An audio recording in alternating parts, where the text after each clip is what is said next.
নৰনকে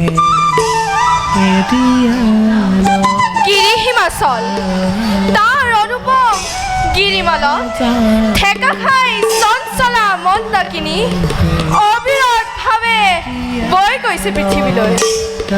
কি মন্দাকিনী পাৰত দেখো যে এগৰাকী কাঞ্চন প্ৰতিমা, অথিৰ হ'ল মোৰ সৰ্বকলেবৰ। যেই কি নহওক ওচৰ চাপি লওঁ তেওঁৰ সত্য পৰিচয়। হে দেৱী। অ' শশাংক, তুমি ইয়াত অকলে অকলে কিয় বিচৰণ কৰিছা? অস্থিৰ মনেন্দ্ৰিয় সান্তনা দিবৰ কাৰণে মন্দাকিনীৰ পাৰত কৰিছো বিচৰণ।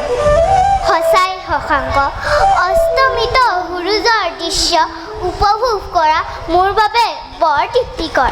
বাৰু জানিব পাৰোঁনে তোমাৰ মনৰ অস্থিৰতা কাৰণ? হে দেৱী, অতি গুপ্ত মনৰ তাৰণা মোৰ হৃদয়ৰ মাজত লুকুৱাই আছে।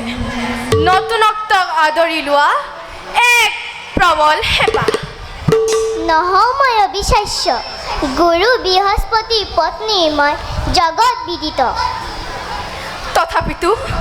তথাপিতো মন্দাকিনীৰ নিজম তীৰত তোমাক পাই পাহৰি গৈছো নিজকে নিজে। দয়া কৰি দিয়া মোক তোমাৰ আলিঙ্গন।